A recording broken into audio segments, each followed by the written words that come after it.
Piala Dunia 2022 di Qatar akan digelar mulai minggu besok. Bintang-bintang sepak bola dunia seperti Cristiano Ronaldo, Lionel Messi, dan Neymar telah berada di Qatar. Rombongan fans dari seluruh dunia pun mulai berdatangan siap mendukung tim kesayangan mereka. I really don't care about. We're not here to drink beer. We're here to watch the soccer game. We're here to watch the world-class soccer. احتفالات كبيرة كبيرة كبيرة كبيرة وفرحانين اللي قطر يعني أعطت الفرصة للشعوب العربية باش تكون حاضرة في الاحتفالات هذه. Panitia penyelenggara Piala Dunia menyediakan beragam akomodasi penginapan untuk memanjakan supporter maupun wisatawan, termasuk penginapan eksklusif di kapal pesiar. Kapal pesiar MSC Europe ini memiliki 22 dek dengan lebih dari 2.600 kabin. Ada 3 kapal pesiar yang berlabuh di Pelabuhan Doha dijadikan hotel bagi supporter Piala Dunia. Tawaran lainnya adalah menginap di tengah gurun pasir. Tidak jauh dari Doha, tersedia kawasan glamping di mana para fans bisa menginap di tenda-tenda dengan fasilitas serba mewah. Diperkirakan lebih dari 1,2 juta supporter sepak bola akan masuk ke Qatar selama penyelenggaraan Piala Dunia. Pesta sepak bola terbesar segera dimulai, meski Indonesia tidak tampil di ajang itu, tapi banyak masyarakat kita yang menantikan pertandingan tim sepak bola terbaik dunia. Apa yang membuat Piala Dunia Qatar layak dinantikan? Kita akan membahasnya bersama pengamat sepak bola Firzi Idris. Selamat malam Mas Firzi. Halo malam Mas Indi, malam semua. Baik Mas Firzi, apa sih yang membuat Piala Dunia Qatar ini menarik dan beda dari Piala Dunia sebelumnya dari sisi penyelenggaraan? Ya, dari sisi penyelenggaraan pasti ya, ini Piala Dunia pertama yang diselenggarakan di negara Arab, Piala Dunia kedua yang diselenggarakan di Asia setelah Korea Selatan dan Jepang 20 tahun lalu. Piala Dunia terakhir dengan 32 tim yang berpartisipasi, karena mulai turnamen berikutnya FIFA akan menyertakan 48 tim.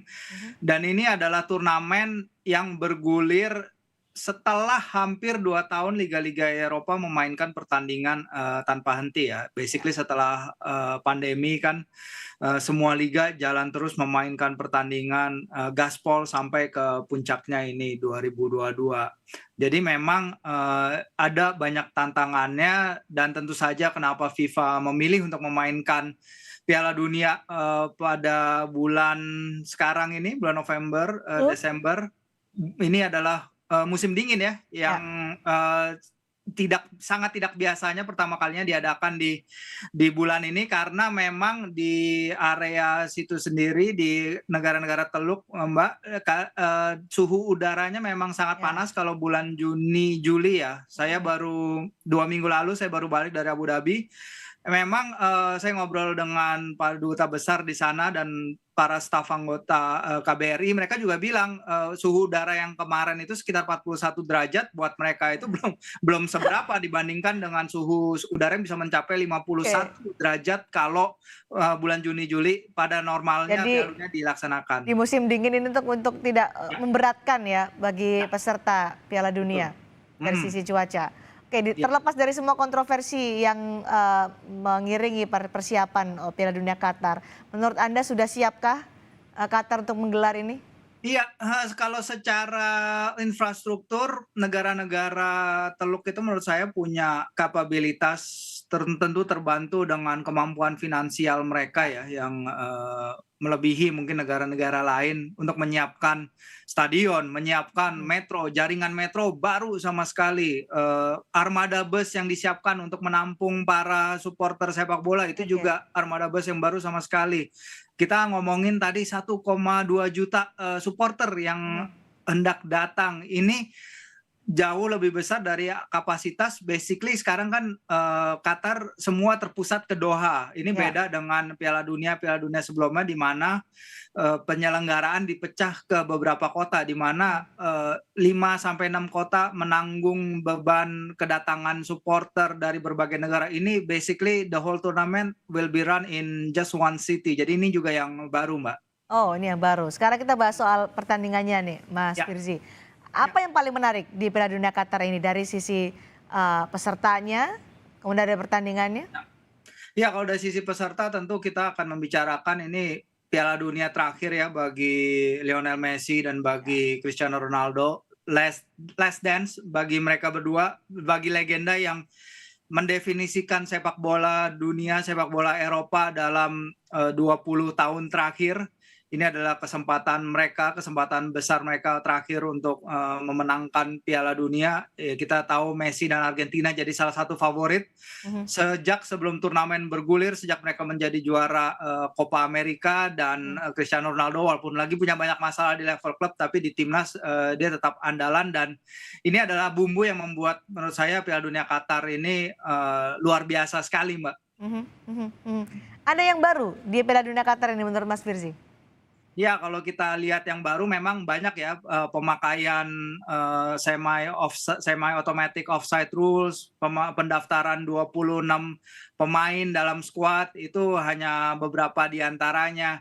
Kita bisa lihat juga ada banyak juga hal-hal lain menarik yang tentu akan membuat tontonan ini jadi lebih menarik dan memang layak diikuti, karena kalau secara jadwal pertandingan kan juga nggak terlalu malam untuk warga Indonesia menontonnya.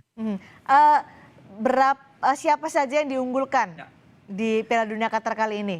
Iya, kalau kita ngomong unggulan, balik ya ke negara-negara Amerika Latin ya, ke Brazil, ke Argentina. Memang kita tahu wakil-wakil Eropa, pemenang Euro 2020 nggak lolos ke turnamen. Italia.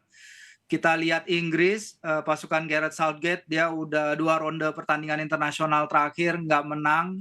Banyak pemain dia panggil sedang dalam kondisi cedera atau tidak fit atau tidak menjadi andalan di klubnya masing-masing. Jadi banyak pengamat pun yang mengatakan bahwa ini lagi-lagi turnamen ini lagi-lagi akan mendatangkan pemenang dari negara Amerika Latin. Amerika Latin, Brazil atau Argentina menurut Anda?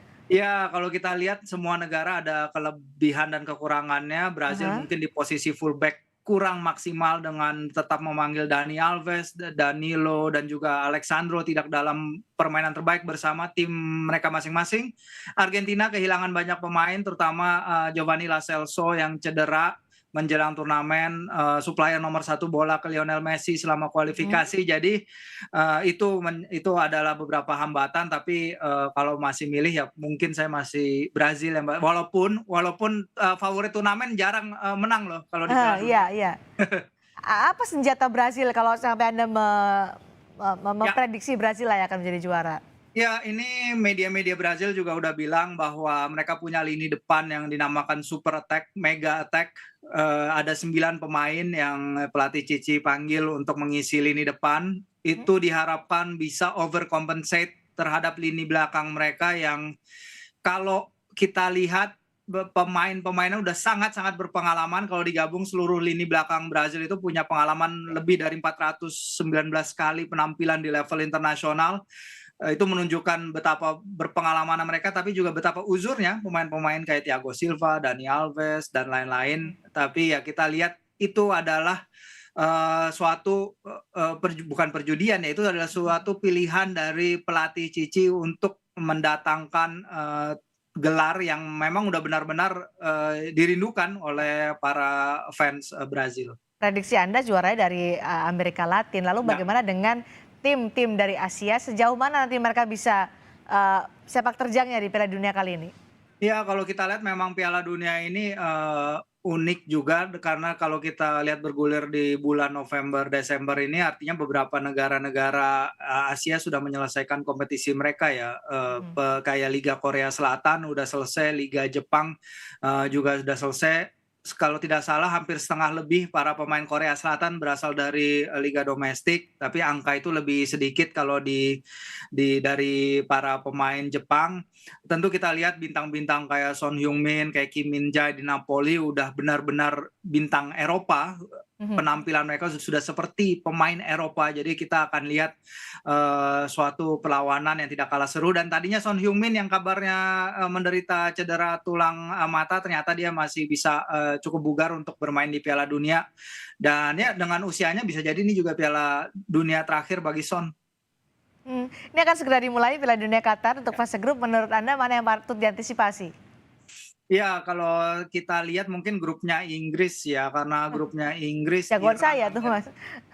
Ya, Iya, Inggris, Iran, Amerika Serikat dan Wales itu adalah satu-satunya grup di mana para penghuninya berasal dari 20 besar klasemen ranking FIFA. Jadi Ya. itu adalah grup yang paling ketat di atas kertas dan tidak ada satupun para pemain dari timnya itu yang bisa diremehkan. Bahkan pemain Iran sendiri pun sekarang udah bisa menjadi top skor di Liga Portugal, udah menjadi andalan di FC Porto, Taremi, itu ada Sardar Azmoun juga yang main di Leverkusen, pemain luar biasa yang Iran miliki sekarang, dan itu bisa jadi salah satu grup yang terseru, selain tentu saja grupnya Spanyol, Jerman, dan Jepang ya, itu juga bakal seru tuh. Oke, terima kasih analisanya Mas Firsi Idris, pengamat sepak bola di Sapa Indonesia malam hari ini. Terima kasih.